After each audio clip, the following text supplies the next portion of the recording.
What is up, everybody? How y'all doing? Welcome Valko, welcome Aohel, Moo, Run, welcome Poco, Taylor, Pimmy, Sussy, welcome Uchi, Zeke. I hope y'all are doing well. 1 second.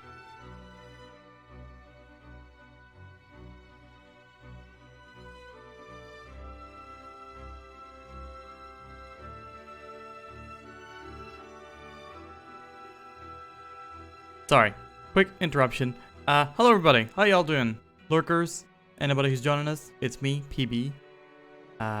Zeke, thank you very much, by the way, for gifting a sub to Nitho. My fave Nitho. Thank you very much, dude. I appreciate that. That is, let's go into work funding even more video games. That'll be 2 anime for me, but have excellent gameplay. But yeah, all the music we listened to was from Final Fantasy XIV. We had the Battle of the Four Fiends, a remix of that, for a Barbaricia fight. They're doing another remix of that for an upcoming fight, which I don't want to spoil in case anyone has avoided announcements of what fights are coming to this. They're not like expansions, but like these updates that they do in Final Fantasy XIV, like between expansions, are really cool. I really respect that. But they've got oh god, what do you call them? Really popular creator of video game remixes. For some reason, Haitania's name comes on, but that's a Street Fighter 4 player. Could we add a BTTV emote? Yeah. Just feel free to link it. Saprini, how's it going? But yeah, they've got fuck, I've gotta play it now.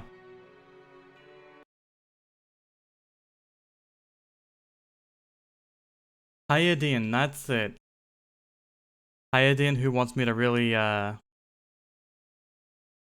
famous, would you call it? Remix of the Four Fiends theme.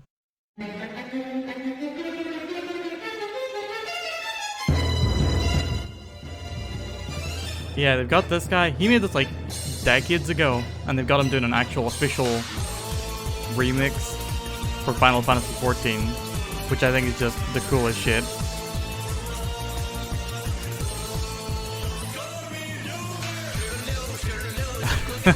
I hate this thing, but I love it. I'll add it. Yeah, it's a little version of the Four Fiends theme from Final Fantasy IV, but sung from the perspective of each of the Four Fiends. Like a little comedy track, but they've got them actually doing like a big beefy badass remix for an upcoming boss fight. And then we also listened to With Hearts Aligned. I'm not gonna say what it's the theme of, but it's a pretty big song in the most recent expansion. And then we had End Caller, which I think this is probably like one of those post-expansion updates. Another boss theme. Is there one that has like that little face getting wiped out? Because that's what I always associate whenever I see that. Sarge, how's it going? Good to see you. But yeah, that last song was requested by Bagel Gremlin, and I just chose one of my faves, When Hearts Align. And also I saw a remix for the Four Fiends, and I wanted to listen to it, so I chose that as well. But I hope y'all are doing well. We're going to be getting on with some Lost Odyssey because we have like 3 hours to play before this Monster Hunter community update thingy shows. Going to be showing the next monster added to Rise.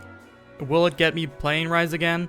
If it's something new, if it's something like so new I have never seen it before, probably. Or, you know, like a returning one that I've never seen before, like Chameleos was. Watch Pootie Tang? No. Lep, how's it going? So, yeah, we don't have a whole ton of time, so let's just go on ahead and get going with the recap of the story so far. As always, I'll not be reading chat whilst I am I'm reading this, so Please forgive me, I'll catch up on everything y'all say in just a moment. But here is the story. You know what, I better get a drink ready first. As we dip in to the story so far in Lost Odyssey. Also, Starge, I hope work ends soon for you. Didn't realize you worked this late. But good luck with it, my dude.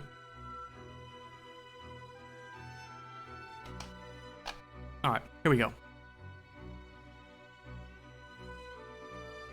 A magic industrial revolution has changed the world in the past 3 decades, revolutionizing commerce, transportation, and medicine.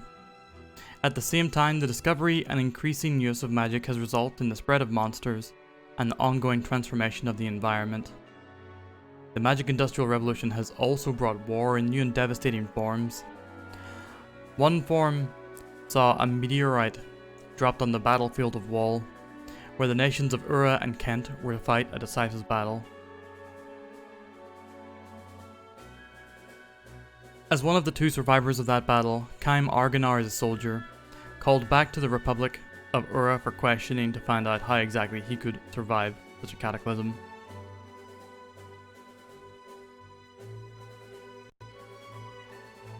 Upon being questioned by the leader of the council, Roxanne, it is discovered that Kaim is an immortal, but also an amnesiac who has no explanation for his own immortality.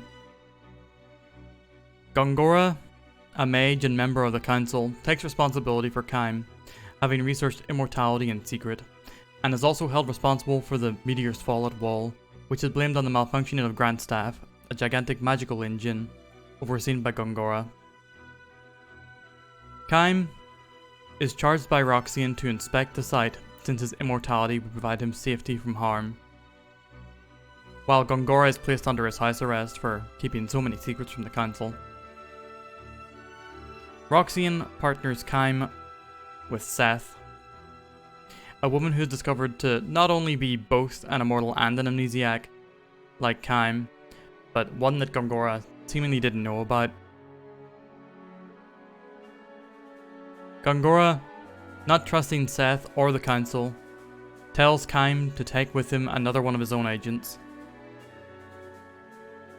a mage by the name of Jensen.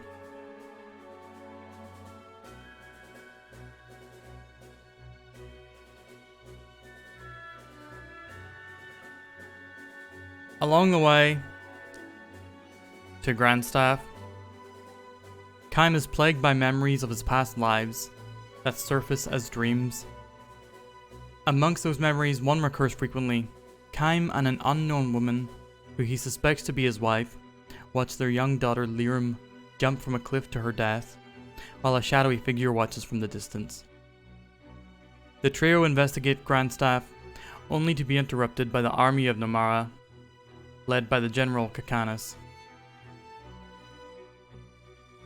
The 3 are captured as spies, and learn there that the general has usurped control of the island nation of Namara from the immortal queen, Ming.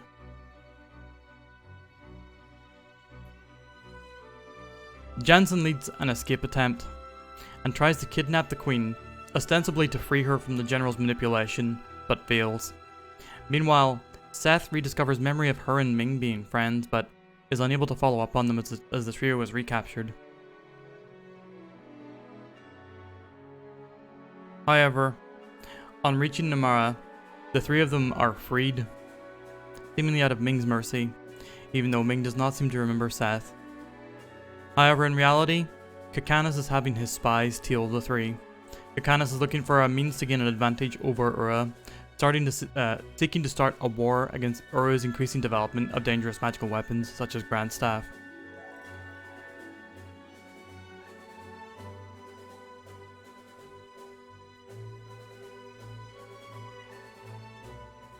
Kaim, Seth, and Jansen explore the island looking for a way back to the mainland, only to come across the children Cook and Mac in the ruins of the old city, tending to a patch of pure white flowers. When Namaran soldiers bully the children, threatening to take all the flowers, Kaim steps in to defend them. After fighting the soldiers off, the children invite the three of them to stay at their secluded home outside the city. When they arrive at their home, Kaim meets their bedridden mother, only to realize in shock that it is his own daughter, Liam.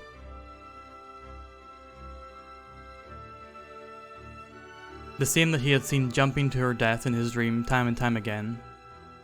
Furthermore, the revelation unveils more of his memories to him, and he now sees that it was Gongora who was watching the scene from afar.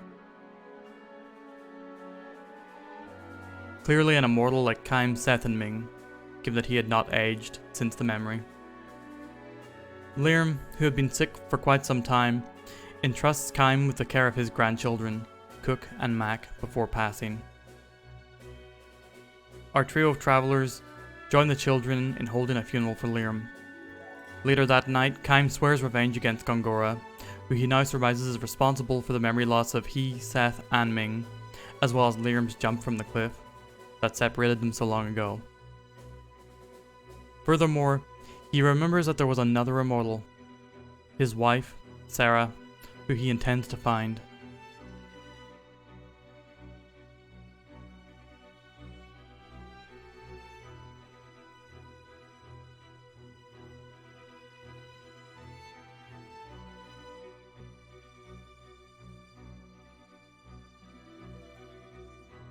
Meanwhile, back in Ura, we see that Gongora is working hard to win back his advantage, despite being placed under house arrest and removed from the council. Regardless of his arrest, he is able to win over the loyalty of the ex-Prince Tolton, the son of the last king of Ura, who decreed the city be made a republic on his death. Tolton, still mourning and looking for guidance, sees Gongora as a mentor, and becomes more loyal to him still as Gongora foils an assassination attempt on the prince's life, one that he secretly set up himself.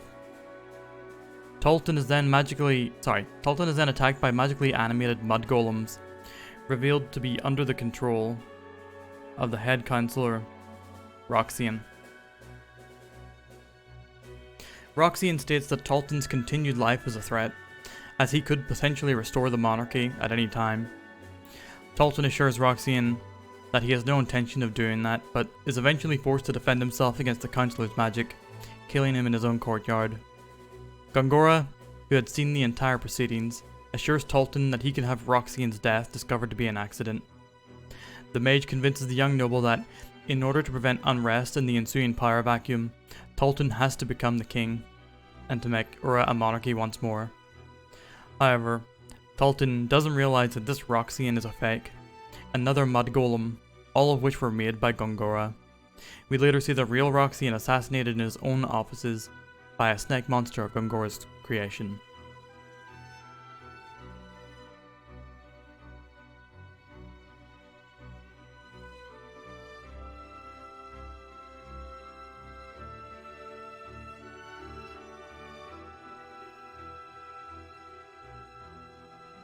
Back in Namara, Seth, Jansen, and Kaim prepare to set off on their journey again, intending to take the two children with them.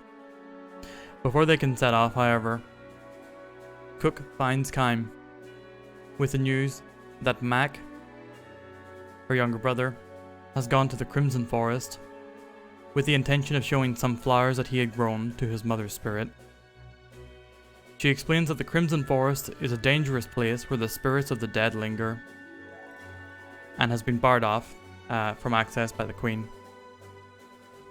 When they find the forest, Kaim and Seth remember that at some point Nomara had fought a great battle against the Eastern Tribe, a people who had a deep connection with the spirits of nature, and that indeed it seemed that many of the spirits that haunted the forest belonged to the people who had died during that battle. The party fights the monsters in the forest and explore an abandoned shrine in the middle of it, where they find Mac being possessed by the spirits. Kaim and the gang, including the novice mage Cook, are able to free Mac, only discover that his possession has left him with some talent in the spirit magic of the Eastern Tribe. Mac's wish comes true as well, as the spirits cause his flowers to bloom into a shower of petals. which he assures the party is Liram's spirit saying farewell to them. On the way back to the capital city of Namara, in order to find passage to the mainland, the party see the flagship of the country, the White Boa, being outfitted for war. Later, when they are in the town square, they see a news report on one of its magical screens, displaying that Ura has hacked the broadcast of Namara. It now shows Talton proclaiming himself to be king of Ura following the death of Roxanne, while Gongora is made second in command.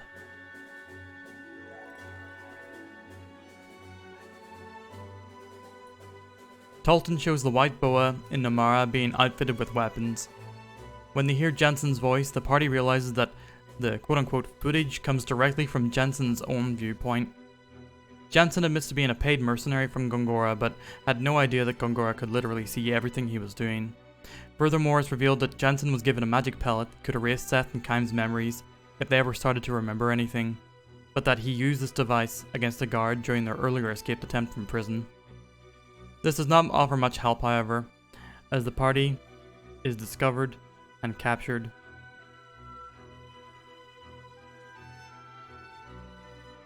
by the General Kakanis and his troops, not before Kaim has Cook and Mac run to safety. Back at the Damara Palace, Kakanis has a mage inspect them, and the mage finds that Jensen has had a magical lens implanted on his eye, which would allow Gongora to see everything that they did. The mage does assure Kakanis that Jensen could not have been aware of this high-level magic performed on him, but the general sentences the three to death all the same. The trio is rescued when Cook and Mac launch a surprise attack, disarming several of the soldiers and launching a smokescreen that allows the party to escape.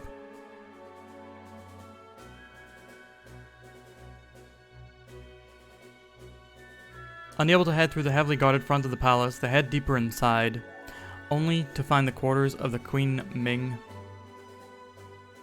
Cook and Mac recognize the Queen as Auntie Ming, as Ming had often helped Liram in her illness, and expresses sadness to learn of her death. Seth also tries to encourage Ming to remember her and their past friendship, but she does not. However, Ming believes that the three are not malicious and intends to help them. When Kakanis follows them to the chamber, Jensen holds Ming hostage, while Ming secretly guides them through a secret passage that allows them out of the palace. Kakanis eventually catches up in a giant magical tank, attempting to save the Queen, even though she would seemingly get caught in the crossfire all the same. Regardless, the party defeat General Kakanis and disable his tank before escaping the city, heading to the harbor.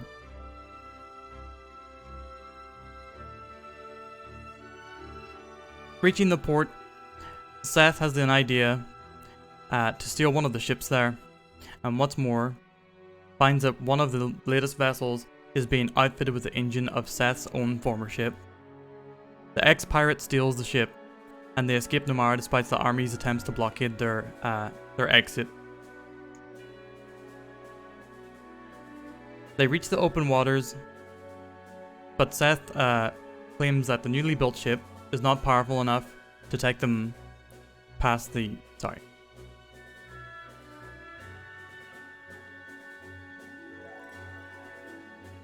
Had to retap a bit. With the newly built ship being unable to sail the distance to Ura, where they mean to stop Gongora's plans, the party heads to the nation of Gotsa instead. As Queen of Namara, Ming assures the party that the King of Gotsa, a benevolent leader of a nation of pioneering science, would lend them his aid if asked. On the way, the party spots the petrified remains of a great monster that once attacked Namara. Cook and Mac remark on how Ming supposedly stopped the monster from attacking the town, but the sight causes Ming pain. Kaim recognizes it as a sign of her memories beneath the surface, while the kids note Jensen's worry over the Queen. As they sail to Gotsa, Kaim shares more of the memories that have resurfaced. He remembers that the five immortals, Kaim, Seth, Ming, Kaim's wife Sarah, and Gongora, originally came to the world with a mission in mind, and made a 1,000-year pact with each other, the details of which he can't yet remember. However, when the time of the pact was up, Gongora betrayed the others. Kaim suggests that Gongora caused Liram's apparent death as a means of causing enough trauma by stealing something important from him, which in turn allowed him to wipe Kaim's memories. He suggests that Ming has been similarly traumatized by Gongora, and this may be a part of why she feels pain and faints when under pressure. Seth's own memories begin to come back when, looking at the engine of her ship, she remembers a name: Zed. The party arrive on a shore and head for Gotza. In order to get there, however, they first have to go through the town of Tosca. Tosca, as it turns out, was Kaim and Sarah's home before the tragedy of Liram's seeming death. The villagers celebrate Kaim's return, many of them having been children when he was last there.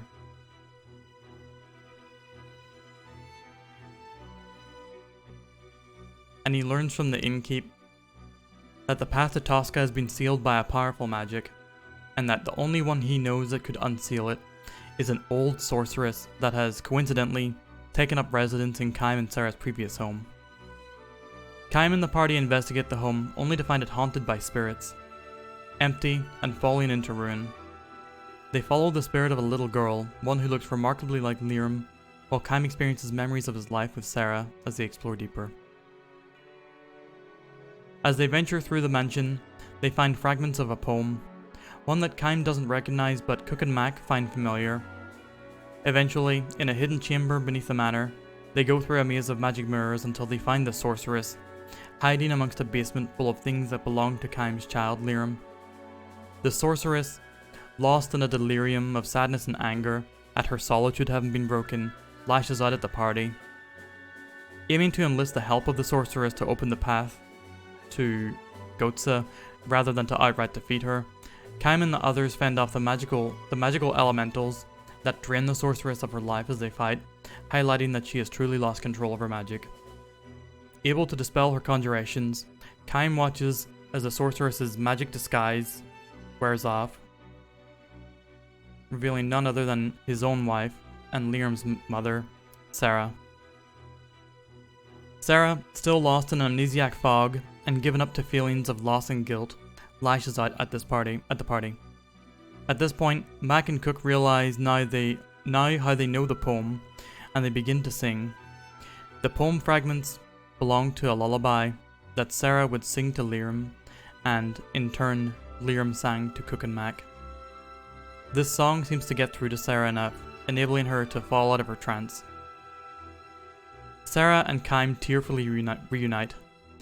Even though Sarah has not recovered her memories, she remembered having a husband, and that the various belongings and journal found throughout the manor had her fall in love with him all over again.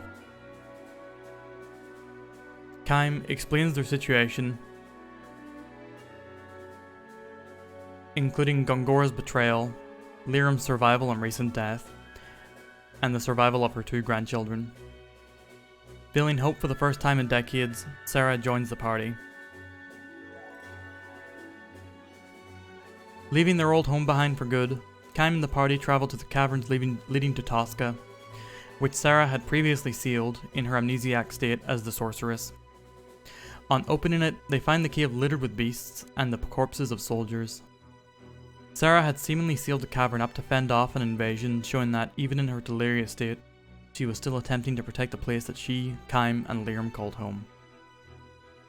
With Sarah reunited with Kaim, the party heads inside the cave, heading for Gotza, where they aim to entreat the king to help them reach Ura, to face off against Gongora once and for all. This is where we pick up our story.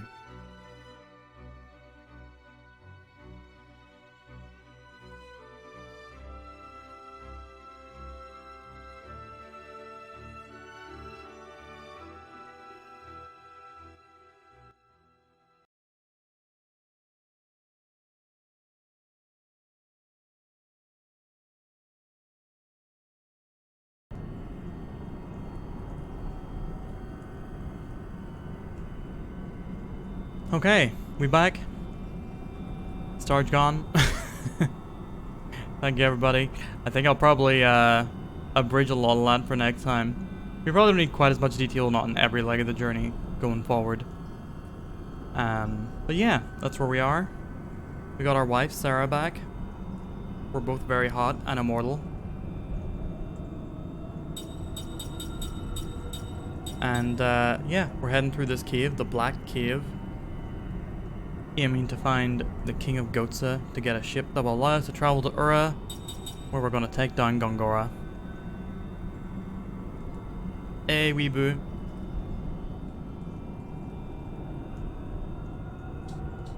You actually understood the story. I cringe.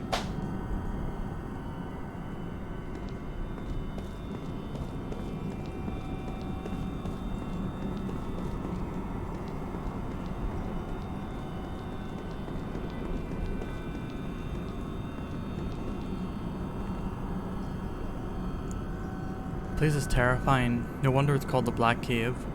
Without any light, there's no telling what horror awaits. The poison's eating away at my body. My friends were killed by monsters. Light. If only I had some light.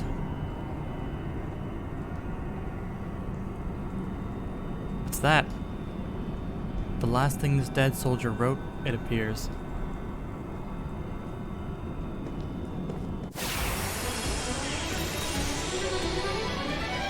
Oh, Lost Odyssey battle theme. I've missed you. Let's just stay calm. Turn it down just a little bit.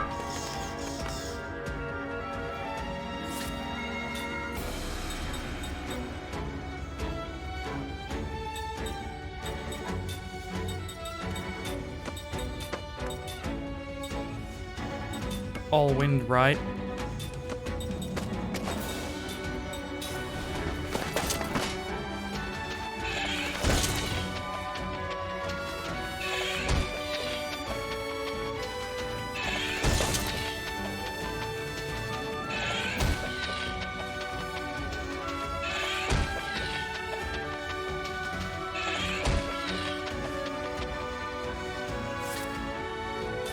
You know what? I love the parachute pants. I'm here for them entirely.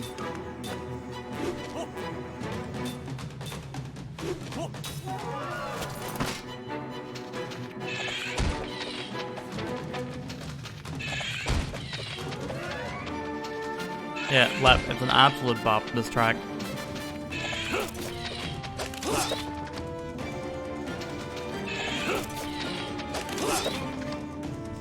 Oh shit, I didn't realize the black mage in the back. Shit. That'll be dangerous. Don't kill me. Dark power of death.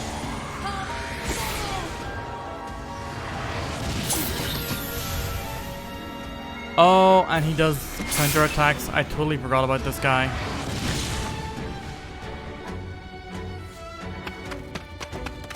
Yoink. Yoink. No yoinks.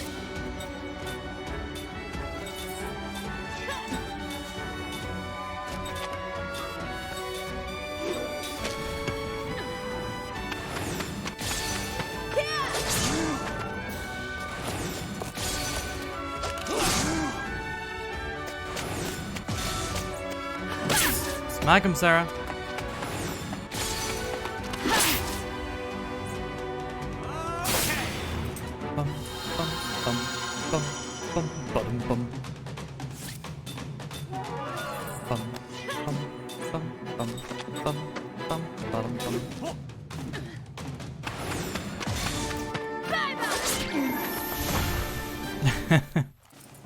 Seaweed, you have a good sleep. It's not in my nature to lose. Enjoy your stangly boats. And hope you had a pleasant chat with your friend. Alright, time to get the kids in here.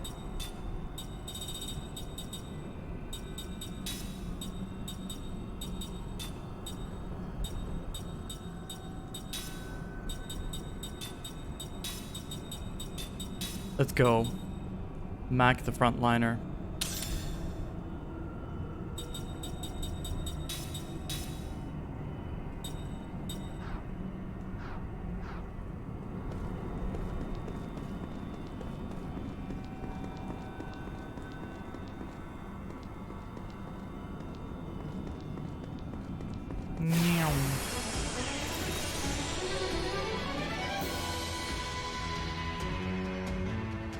Sarah's gonna run a production line of grandkids. Don't let him get away! I mean, I would do that with either Kaim or Sarah. That's okay by me. Bum, bum, bum, bum, bum, bum, bum, bum, bum, bum, bum.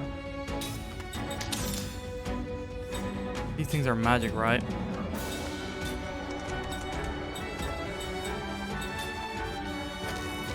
Zagan back row, Zagan is back row.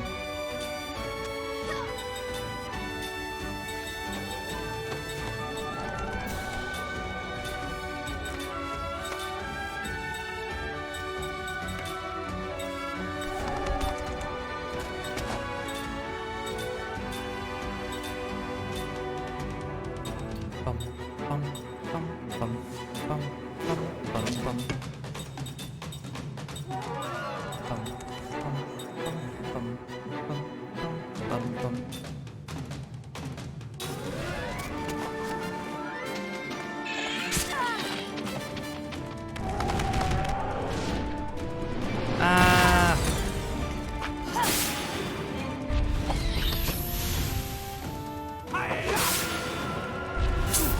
Oh, that's gonna be a magic counter attack. Yep. Here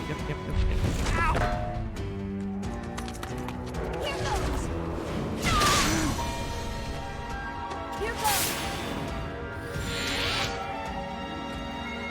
Check it out!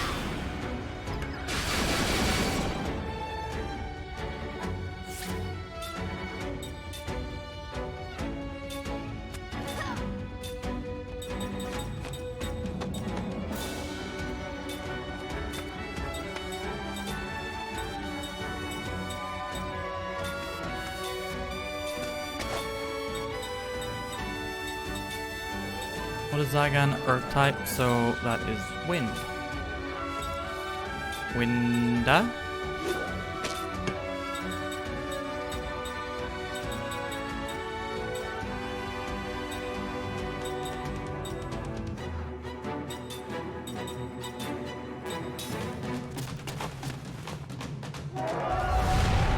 Alright, now we definitely need to kill him.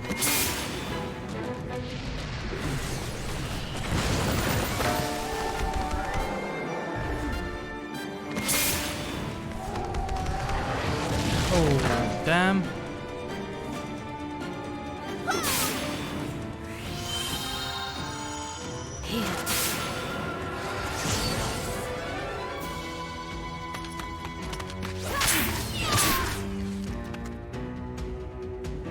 Jeez, he's still not dead?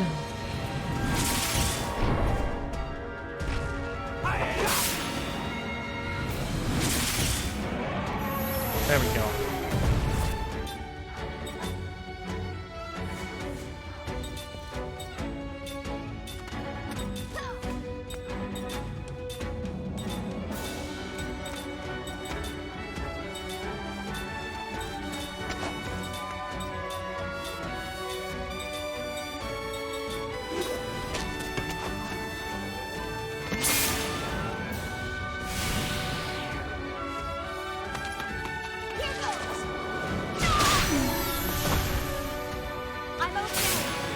What?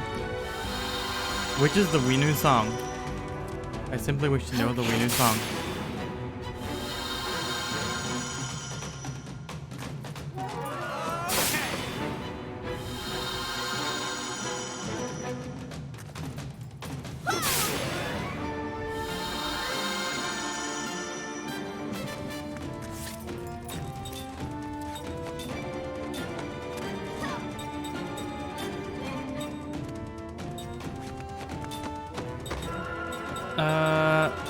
Ming is the most competent at the moment.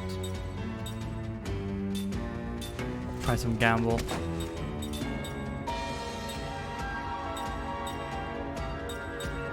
We'll let Jansen take a little bit of spells. And you cover Mac. Okay. A minute. Thank you very much for the Sleepy Dogs vote. Is it gonna work? Oh my god, is he about to... Oh my god! Don't... Don't take her away. Oh, fuck's sake. Okay, do not cast Lost against dudes who can repel your attack right back at you. Yeah, that's just in case like anyone... Oh! Anyone like Zeke was to give a sub.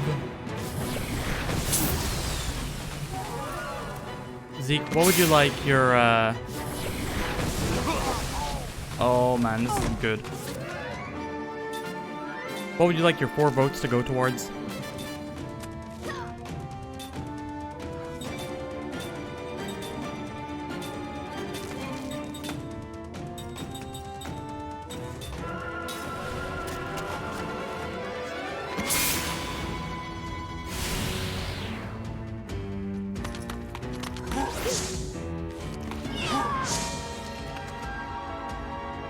I'm okay.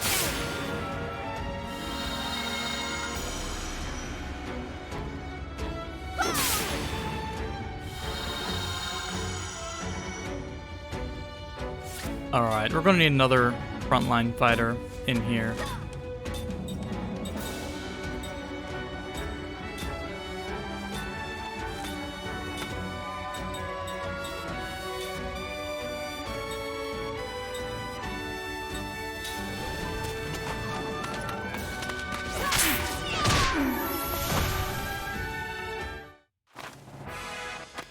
I wonder if Mom would be proud of me.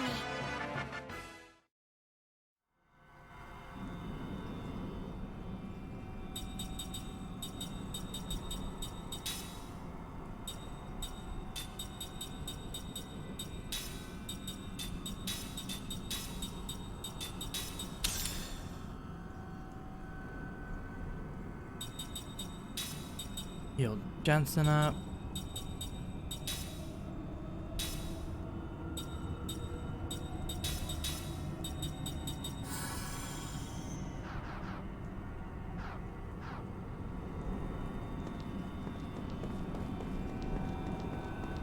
So, did you think they named that spell after the game? That's really smart if they did that. The crates. Thank you for the Persona 5 votes. Alright, let's see. Hat change time.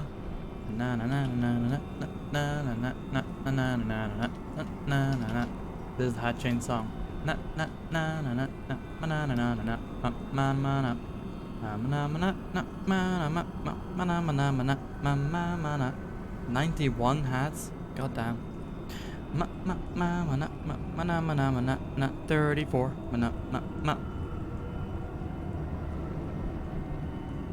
No, so excuse me for a second.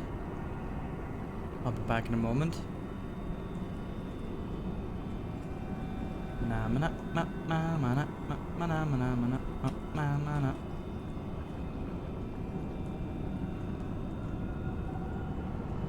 Leslie, are you stand up for the monster hunters?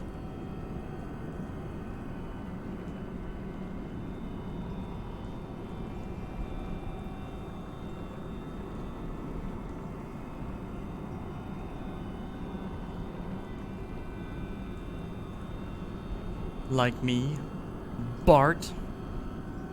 Bartholomew. Oh shit, what's his name? Fatima? Yeah, Bartholomew Fatima from Xenogears. Man, I miss Xenogears. Can't wait till they remake it. But yeah, general call. Not requesting you specifically, but you know, general call. If someone can remind me as we get closer to the time of Monster Hunter, which is about 2 hours and 20 minutes from now.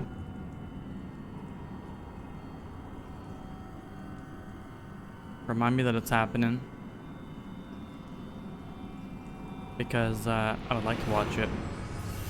A memory. We've already dreamed this dream, but we're just gonna skip through it quickly.